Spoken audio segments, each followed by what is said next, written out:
Hello, નમસ્કાર વિદ્યાર્થીઓ. ધોરણ 12 વિષય સમાજશાસ્ત્રમાં ચેપ્ટર નંબર 4માં સ્ત્રી સશક્તિકરણ વિશે છે એ આજે આપણે જોવાનું છે. ચેપ્ટર ત્રીજું છે એ આપણે પૂર્ણ કરેલું છે. શું હતું ત્રીજા ચેપ્ટરમાં?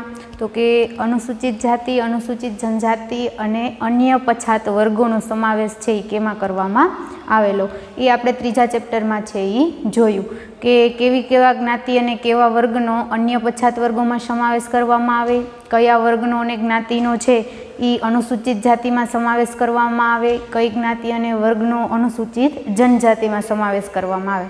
ત્યારબાદ આપણે કીધું હતું કે અન્ય પછાત વર્ગોમાં જે જ્ઞાતિઓનો સમાવેશ કરવામાં આવે એ લોકોને કેટલી 27% અનામતની જોગવાઈ છે એ આપવામાં આવેલી હતી.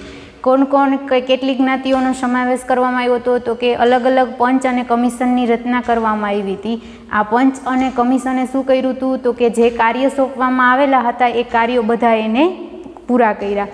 ત્યારબાદ એને પહેલાં 83 જ્ઞાતિઓ નક્કી કરેલી હતી. પછી આપણે શું કીધું હતું? 2004માં કેટલી જ્ઞાતિઓ? 135 જ્ઞાતિઓ, અને હાલમાં કદાચ લગભગ 145 જ્ઞાતિનો સમાવેશ છે એ અન્ય પછાત વર્ગોમાં કરવામાં આવેલું હતું. કયા કમિશન છે એ સક્સેસફુલ થયું? તો કે જે બક્ષી પંચ કમિશન હતું, જેણે આ બધી અન્ય પછાત વર્ગોમાં કોનો સમાવેશ થાય એ માટેના કાર્યક્રમો અને માપદંડો શોધી કાઢેલા હતા. આ ચેપ્ટર નંબર 3ની છે એ આપણે માહિતી મેળવી. હવે ચેપ્ટર નંબર 4 આપેલું છે સ્ત્રી સશક્તિકરણ. હવે આપણે આ બધું જોયું અને હજી પણ છે આપણે ખબર જ છે, બરાબર, કે પહેલાં છે એ સ્ત્રીઓને અબળા માનવામાં આવતી હતી, બરાબર.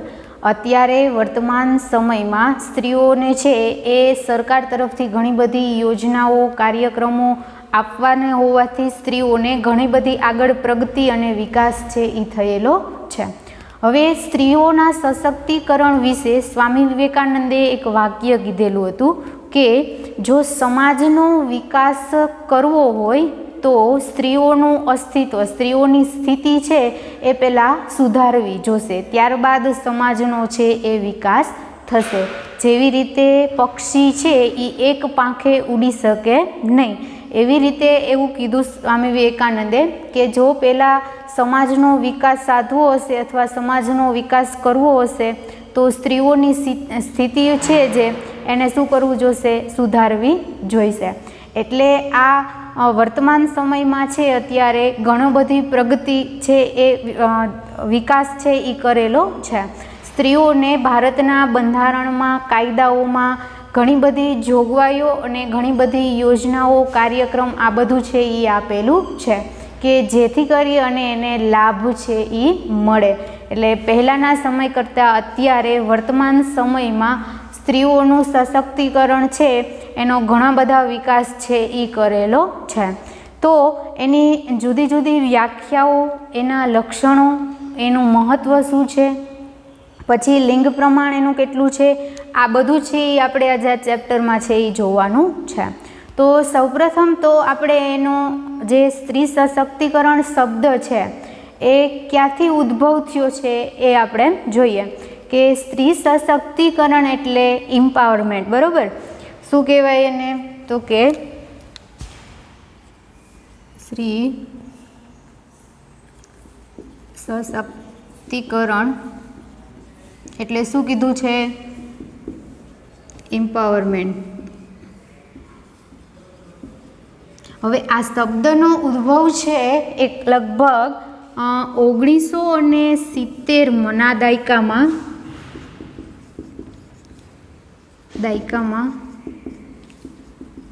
લેટિન અમેરિકાના શિક્ષણમાં લેવામાં આવ્યું હતું, આવું છે એ માનવામાં આવે. શું કહે? તો કે સ્ત્રી સશક્તિકરણ શબ્દ જે છે એને શું કહેવાય? એમ્પાવરમેન્ટ. તો એ શબ્દ છે લગભગ 1970ના દાયકાના લેટિન અમેરિકાના શિક્ષણમાં છે એ પહેલાં ઉપયોગ કરવામાં આવેલું હતું, આવું છે એ માનવામાં આવે છે.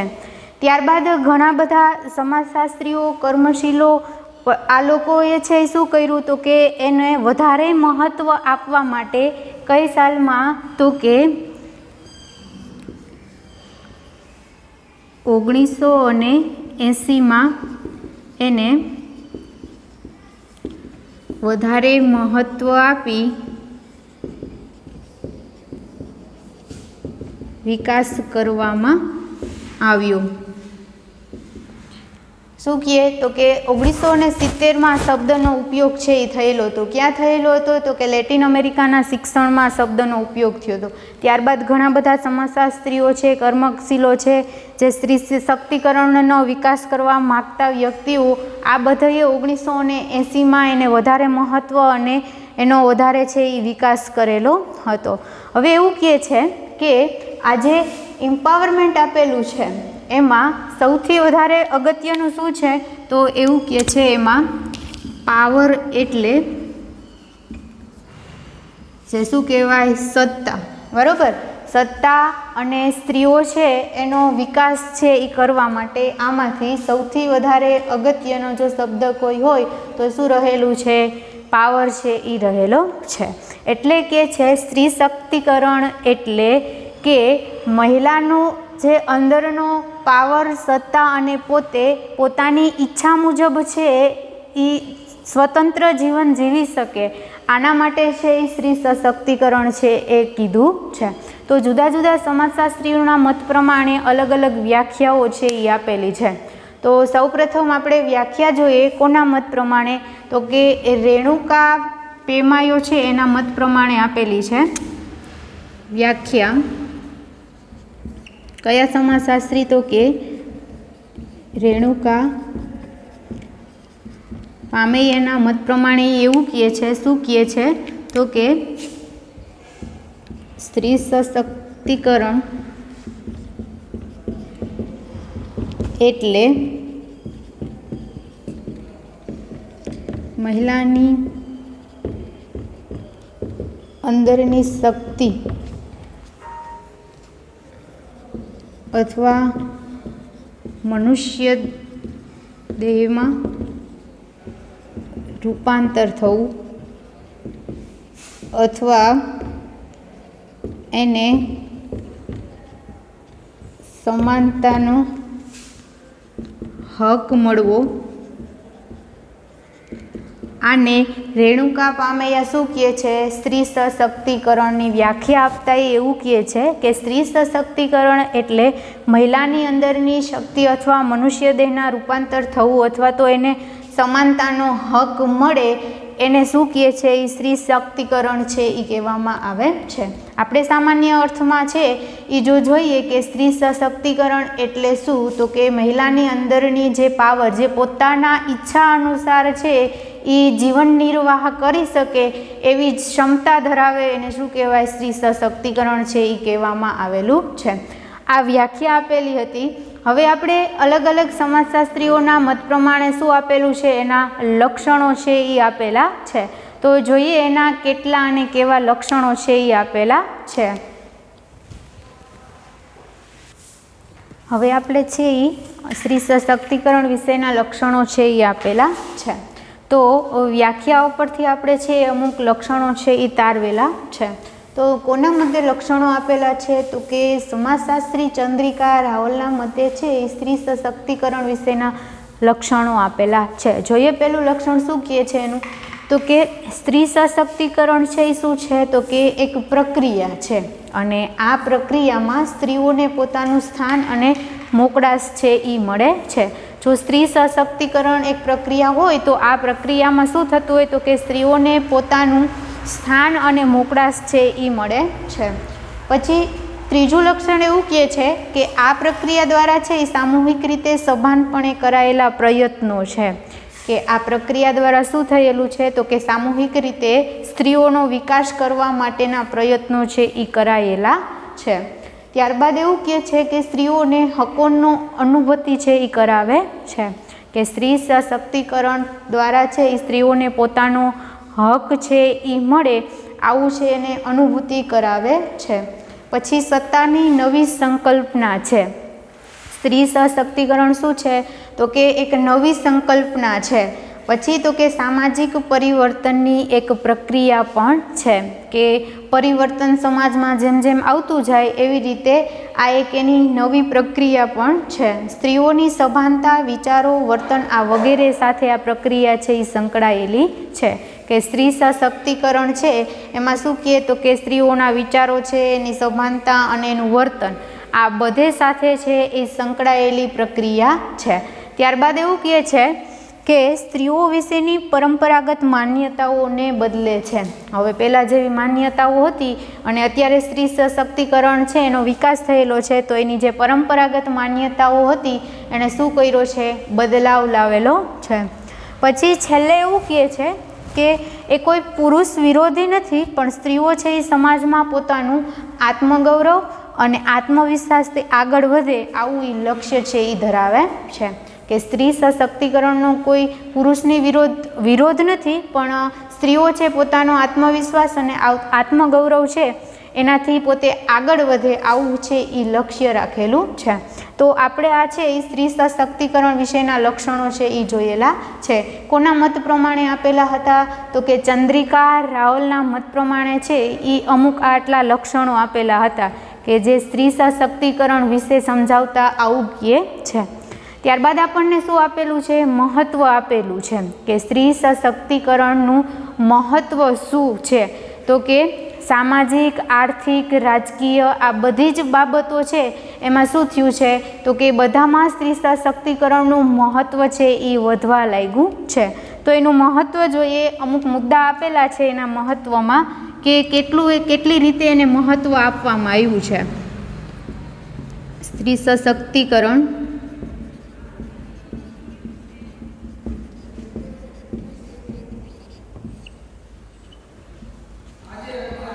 એના 4-5 મુદ્દા આપણને આપેલા છે. એટલે પહેલું મહત્ત્વ શું આપ્યું છે? તો કે વ્યક્તિગત મહત્ત્વ કેટલું આપેલું છે, બરાબર.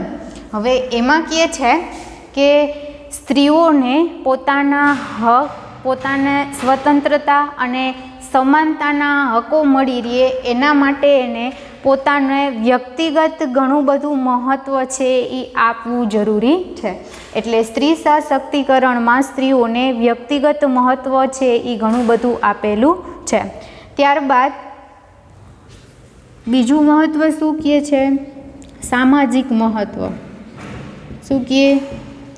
હવે સામાજિક મહત્ત્વ જો મહાત્મા ગાંધી એવું કહે છે કે દેશનો વિકાસ જો કરવો હોય તો પહેલાં સ્ત્રીઓનો વિકાસ છે એ કરવો જોઈશે. કેમ? તો કે સ્ત્રીઓથી કુટુંબ, કુટુંબથી સમાજ ને સમાજથી રાષ્ટ્ર છે એ બને છે. એટલે સામાજિક મહત્ત્વ પણ સ્ત્રીઓને છે એ ઘણું બધું આપવામાં આવેલું છે કે જેવી રીતે પહેલાં છે એને સમાજમાં કંઈ મહત્ત્વ આપવામાં ન આવતું હતું, અત્યારે કાયદાઓમાં અને બંધારણમાં એને ઘણા બધા લાભો આપવામાં આવે છે, ઘણી બધા કાર્યક્રમો, ઘણી બધી યોજનાઓ અને પોતાને બંધારણમાં જે સ્વતંત્રનો હક બધો આપેલા છે આ ક્ષમતા છે એ ધરાવે છે. તો સામાજિક મહત્ત્વ પણ છે એ ઘણું બધું છે એ આપેલું છે. ત્યારબાદ કહે છે ત્રીજું કયું મહત્ત્વ આપેલું છે? તો કે આર્થિક મહત્ત્વ. હવે આર્થિક મહત્ત્વમાં શું કહે છે? તો કે કોઈ પણ સમાજમાં પહેલાં કોઈ પણ સશક્તિકરણમાં આર્થિક મહત્ત્વ છે એ શું છે? જરૂરી છે. હવે જેવી રીતે સમાજમાં મિલકતો બધી છે તો અત્યારે સ્ત્રી સશક્તિકરણમાં શું કહીએ તો કે આર્થિક મહત્ત્વ એને આપવામાં આવ્યું છે કે બધી મિલકતોમાં પણ છે એ સ્ત્રીઓને હક આપવામાં આવેલો છે કે ગમે એ વારસદાર મિલકતો મળી હોય તો મિલકતોમાં પહેલાં છે એ સ્ત્રીઓને હક છે એ આપવામાં આવતો ન હતો, પણ એને આર્થિક મહત્ત્વ આપેલું અને વિકાસ થયેલા પછી એને શું કરવામાં આવ્યું તો કે એને આર્થિક મહત્ત્વ છે પણ આપવામાં આવેલું છે. ત્યારબાદ એવું કહે છે કે આગળ છે એને ઘણી બધી મિલકતો, ઘણી બધી જગ્યાઓ પર છે એ ઘણું બધું મહત્ત્વ છે એ આપેલું છે. પછી ચોથું મહત્ત્વ શું કહે છે તો કે શૈક્ષણિક મહત્ત્વ. હવે શૈક્ષણિક દ્રષ્ટિએ પણ સ્ત્રીઓને છે એ શું આપવામાં આવ્યું? મહત્ત્વ આપવામાં આવ્યું છે. અને શૈક્ષણિક મહત્ત્વ છે ને ખૂબ જ ઉપયોગી છે. કેમ તો કે જો શૈક્ષણિક રીતે એને મહત્ત્વ આપવામાં આવેલું હશે તો સ્ત્રીઓ છે એ પોતાનો ધ્યેય, પોતાનું લક્ષ્ય, પોતાની અંદર રહેલા કૌશલ્ય છે એ સાચી દિશા તરફ છે એ આગળ વધશે અને પોતાનું ધ્યેય અને લક્ષ્ય છે એ શું કરી શકશે? પૂર્ણ છે એ કરી શકશે. એટલે એને શૈક્ષણિક મહત્ત્વ પણ ઘણું બધું આપવામાં આવેલું છે. પહેલાં છે એટલું બધું મહત્ત્વ આપવામાં આવતું નહીં. અત્યારે હવે સ્ત્રી સશક્તિકરણ આવવાને કારણે એને શૈક્ષણિક વિભાગમાં શૈક્ષણિક રીતે પણ ઘણું બધું મહત્ત્વ આપેલું છે અને હકીકતે શૈક્ષણિક મહત્ત્વ છે એ સ્ત્રીઓ માટે છે એ જરૂરી છે, જેથી કરી એનો પોતાનો ધ્યેય છે, પછી એને કયા ક્ષેત્રમાં આગળ વધવું છે એ શૈક્ષણિક મહત્ત્વ જો વધારે એને આપવામાં આવશે તો એનો પોતાનો ધ્યેય છે એ શું કરી શકશે? આગળ વધારી શકશે અને પોતાના ધ્યેયમાં એ શું થશે? પારંગત થઈ શકશે. અને પાંચમું મહત્ત્વ આપેલું છે આપણને રાજકીય મહત્ત્વ. શું કહે છે? હવે રાજકીય રીતે કેવી રીતે એને મહત્ત્વ આપવામાં આવ્યું? તો કે ભારતના બંધારણમાં સ્ત્રીઓને અનુચ્છેદની કલમ જે 14, 15 અને 16 આપેલી છે એમાં શું આપ્યું છે? સ્ત્રીઓ માટે સમાનતાનો અધિકાર, સ્વતંત્રતાનો હક, આ બધું છે એ એને આપવામાં આવેલું છે કે જેના કારણે હવે ખબર જ છે કે પહેલાં છે એ આવું કંઈ હતું નહીં. હવે મતદાનમાં છે એને સ્વતંત્રતાનો, ક્ષમતાનો, સમાનતાનો હક મળવાને કારણે શું છે? મતદાન પણ કરી શકે અને મત પણ આપી શકે છે. એટલે એને રાજકીય દ્રષ્ટિએ પણ એટલું મહત્ત્વ છે એ આપવામાં આવેલું છે. એટલે આ હતા સ્ત્રી સશક્તિકરણને આટલી રીતે છે એ મહત્ત્વ આપેલું છે. તો આજનો જે આપણો ટોપિક હતો કે સ્ત્રી સશક્તિકરણનો અર્થ, એની વ્યાખ્યા, એના જુદા જુદા લક્ષણો અને એને કેવું મહત્ત્વ છે એ આપવામાં આવેલું છે. તો શું કરવામાં આવે તો કે આ ટોપિક છે આજનો પૂર્ણ છે એ કરવામાં આવે છે. તો ફરી એકવાર આપણે આજે જે ભણ્યા છે એનું શું કરી લઈએ? રિવિઝન છે એ કરી લઈએ. શું જોયું? તો કે સ્ત્રી સશક્તિકરણ વિશે છે એ કોણીએ? સ્વામી વિવેકાનંદે 1-2 વાક્ય કીધેલા હતા. શું? તો કે સમાજનો જો વિકાસ સાધવો હોય, પ્રગતિ કરવી હોય તો સ્ત્રીઓની સ્થિતિ પહેલાં શું કરવી જોશે? સુધારવી જોશે. જો સ્ત્રીઓની સ્થિતિ સુધરશે તો સમાજનો શું કરવામાં આવશે? તો કે તો સમાજનો છે એ વિકાસ થશે. એટલે એને કહેતા એવું કહે છે કે એક પક્ષી છે એ એક પાંખે ઉડી શકે નહીં, એટલે એને 2 પાંખની જરૂરિયાત હોય. એટલે અત્યારે વર્તમાન સમયમાં જેમ સ્ત્રીઓનો વિકાસ થયો છે એવી જ રીતે સમાજમાં પણ શું થયા? એના સુધારા છે એ ઘણા બધા થયેલા છે. એટલે સ્ત્રીઓને જો વધારે વિકાસ કરશો તો સમાજનો પણ શું થશે? વિકાસ છે એ કરવામાં આવશે. એટલે આર્થિક બાબત, રાજકીય બાબત, શૈક્ષણિક બાબત, આ બધી જ બાબતોમાં સ્ત્રીઓને છે એનો વિકાસ છે એ સાધવામાં આવેલો છે. એને સ્વતંત્રતાનો, સમાનતાનો આ બધા હક છે એ મળેલા છે, જેથી કરીને અત્યારે રાષ્ટ્રનો પણ ઘણો બધો વિકાસ છે એ થયેલો છે. પછી આપણે એનો અર્થ જોયો તો શું જોયો તો કે એને શું કહેવામાં આવે? એમ્પાવરમેન્ટ. શું? એમ્પાવરમેન્ટ. આ એમ્પાવરમેન્ટમાં પાવર છે એ શું છે? સૌથી મહત્ત્વનું છે કે સ્ત્રી સશક્તિકરણ એટલે એને એમ્પાવરમેન્ટ કહેવામાં આવે છે. અને એમ્પાવરમેન્ટમાં જે આ પાવર આપેલું છે એ શક્તિ જેને સત્તા કહેવામાં આવે એ સૌથી વધારે છે એ મહત્ત્વનું આપેલી છે. એનો ઉદ્ભવ છે એ ક્યાં થયો તો કે આપણે કીધું હતું 1970ના દાયકામાં. ક્યાં? તો કે લગભગ લેટિન અમેરિકા. જો બધા શબ્દ કઈ ભાષાના હશે? લેટિન ભાષાના કે ગ્રીક ભાષાના? બે ભાષાના જ લગભગ બધા શબ્દ હોય. તો આ લેટિન અમેરિકાના કોઈ એક શિક્ષણ ક્ષેત્રે આ શબ્દ છે એનો પ્રયોગ છે એ પહેલાં ઉપયોગ છે એ કરવામાં આવેલો હતો.